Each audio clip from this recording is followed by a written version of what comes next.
Okay, well I guess I'll try and give you guys a bit of the basics of single sawing. I guess the first thing is to get a good saw, and there's some really good saw makers out there. Today I'm going to be using a Mercier saw. Some of the top saws, the Tuatahi saws, are really performing well, and Jim Taylor's making some good saws. So I think the biggest thing is to get the saw that suits you. You don't want anything too hungry, because that'll make you use bad technique. You know, you'll hang up, and you can't afford to hang up when you're trying to race. How hungry of a saw do you pull? I know that I've heard some people say that it doesn't really matter how hungry it is, because if it's not hungry you can still apply the pressure and it doesn't really matter. And I feel like sometimes I'm putting too much pressure with a saw that's already so hungry, and that's why I can't keep my cadence up the way that I'd like to. When you get a saw, it's important that it suits you. So if, like for you put a lot of weight on a saw, so I would try and get a saw that runs freer. You don't want a hungry saw. I myself have been using hungry saws for a few years, but since I dropped a lot of weight, I've found that I've had to use a lighter saw, because I can't shift as much wood with the hungry saw. Not so much I can't shift the wood, but I can't get it moving as quick, like you were saying. So I've been using a lighter saw, and it suits me a lot better. I can go quicker. I think when you get a saw, as long as you can keep it going quick, and it's still cutting well, that's what you want to go for. It's pretty tough, like for the saw maker, because he has to try and suit the saw, to so many different people, and that's a big thing. When you get a saw that's set for you, it's good to run a saw that's set right for you. If you get a saw that's too hungry, you make all sorts of mistakes, and it can really throw you off. But no, you got to really work with the saw makers and try and get a saw that allows you to keep a certain pace up that you feel comfortable with, but you still want it to be able to cut wood as well. Hungrier isn't necessarily better, even? Not necessarily. If you can't move it quickly, and if it's going to make you hang up, then it's not going to be any good. It's important that you have a smooth cut. So yeah, get a saw that suits you, and get a nice comfortable handle. I find these handles work good for me. This is made out of stainless steel, so it's really strong. Nice and smooth. I prefer a smooth handle. I guess the most important thing when you're starting out is to get a good square cut started. So what I usually do is I get my wedger, and Warrick here will help me line up. And it's really critical when you put your starting cut in that you're square with the log, because if you're a little bit out of square or a little bit sideways, you're actually cutting more wood, and you don't want to do that. You want to cut the least amount of wood you can. I'll normally get Warrick to either look down that way, and he'll tell me. Yeah, right there. Or else you can get someone to stand on the other side and look straight towards the saw to tell you if you're square. A little bit this way. Yep, perfect.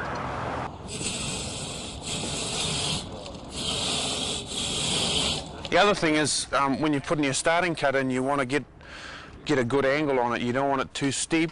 You normally govern the angle that you run by the height of the person. So I might run a bit steeper angle than, because I'm a little bit taller. So I think the main thing when you're sawing is to try and keep the saw around your chest, because that's where you get the most power. If you're above your chest, you're losing power, because you're not as strong up there.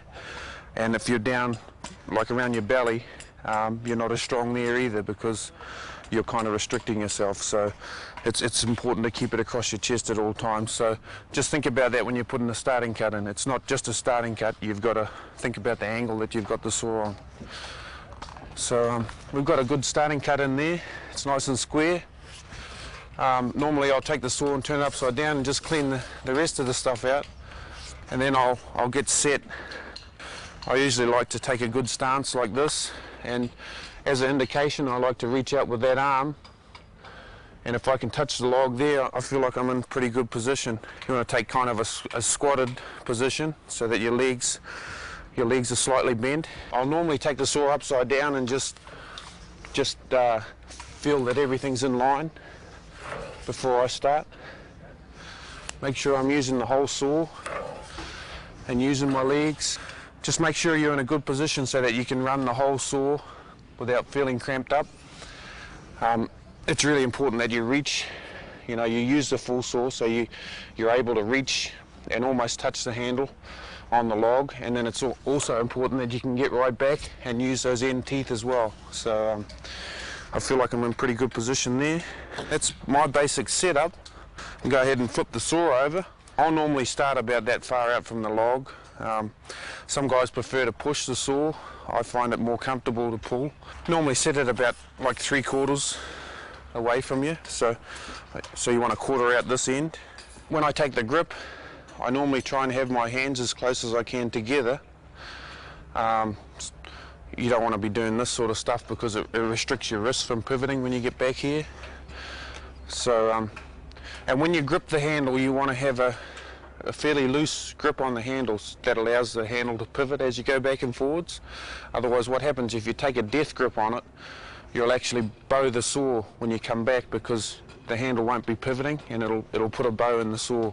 And I think the most important thing with sawing is to keep the saw straight. If you're wrapping it or if you're twisting on the handles, you're actually going to make the cut a lot longer because you're going to cut wood on the sides.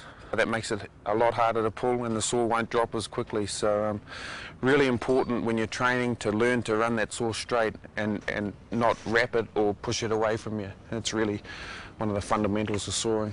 So you see when I'm going back and forwards there, I'm just trying to keep all the teeth on the wood. I'm actually putting a lot of weight on the handles, and that's how I'm applying weight to the teeth. You don't want to be rocking too much because you actually take teeth off the wood, and that'll make you cut slower. But like I said, the main things are to keep it straight and try and use all the teeth. And I'll go ahead and finish this off. I guess the most important part at the bottom is, you know, not to hang up all the way through is really important. I normally look at the bottom of the log as where it's won or lost. This section here, you can apply a lot of weight if you're sawing correctly. That's normally where the race is won. So try and stick to some of those basics and you guys will be off to a good start. How critical is your stance to feeling your power? Very critical. You can get a lot of power out of your legs. A lot of people think that sawing is all upper body strength, but it's not. You've got to use all your body, and your legs are a big part of that, and it's important the distance you are from the log. A lot of guys use foot blocks, and that's really good, but I find if I'm tied into foot blocks, sometimes I feel uncomfortable halfway through the cut and you can't shift, you know. So I usually wear spikes like this, and if I feel uncomfortable, I'll move through the cut. Like I might move my back foot as I get down. I've done so much of it that I just kind of go where I feel comfortable. So if you do enough of it, you'll figure out where you want to stand. But a good thing is to actually measure from the center of the log and try and figure out where your front foot should be so that you can still maintain the full stroke. And then normally if you've got your front foot set in a good position, the back foot will fall into place. You can move your back foot in or out as long as you're keeping the saw straight. Get a friend to watch you to make sure you're keeping the saw straight. And you know, if you're wrapping it in, then you've got your foot too far out this way, your back foot. So I'd move it in. But when you move your foot, you know, only move it in an inch, and then try it again. If you got rid of the wrapping, then you know you're on the right track. Normally, I find if I can reach the log with this arm, sort of like that, then I'm in pretty good position. You don't want to be too close because you end up pulling the saw back too far behind yourself, and then you've got no power there too. So you want to kind of get in a position where you're always fairly strong. Like I wouldn't pull it any further back than this. So I'll sort of suit my stance to suit that. Because you haven't got any power. If you go way back here, you've got less control over the saw and you've got no power way back there. The other thing is this back arm, it kind of wants to be square with your body like this. You don't really want to lift it up here because it'll actually make you lift the saw up. So really, when you're back here, the back arm's not doing too much at all. It's kind of there for the ride. So you want to keep it close to your body because that gives you more power. And then when you're pushing, most of your power is coming from your top arm. So you're pulling across your chest like that. And then as you get through past your body, then the other arm comes into play, and you're pushing with both arms from sort of here forward. So there's a lot to it, but you know, you just got to keep working at it. The other thing I didn't go over with you guys was breathing, which I didn't do through that cut.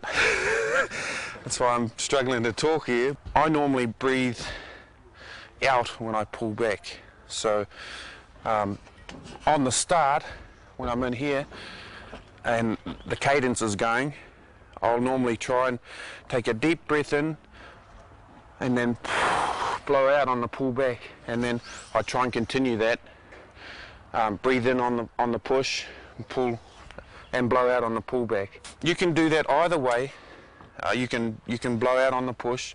I don't think it matters too much, but as long as you breathe, because if you don't breathe, you're not getting the right amount of power to the saw. And even though you can make it through the log without breathing, it's totally more effective if you do breathe. When the saw's all the way in the wood, how do you, like, you really shove it in there hard? Seems like you kind of heal it a little bit. Sometimes it'll get stuck like that. Well, like when you go forward, you never want to let the saw go over like that, because when you're getting out here, you've got all that weight on the far end of the saw, and it's wanting to lift your teeth up here on this end. So what I do is, when I come forward, I'll apply weight here to counteract the weight that's out the far end. You want to always keep your eye on the teeth here and make sure they're not coming off the wood. You want to keep them cutting at all times. This section of your saw actually does a hell of a lot of cutting if you know how to use it correctly, because you've got the far plate of the saw acting as a counterweight, and if you use it correctly, you can cut a lot of wood on this near side. The other thing is, if you let it flop over like that, 9 times out of 10 you'll hang it, because it's made a point on this corner.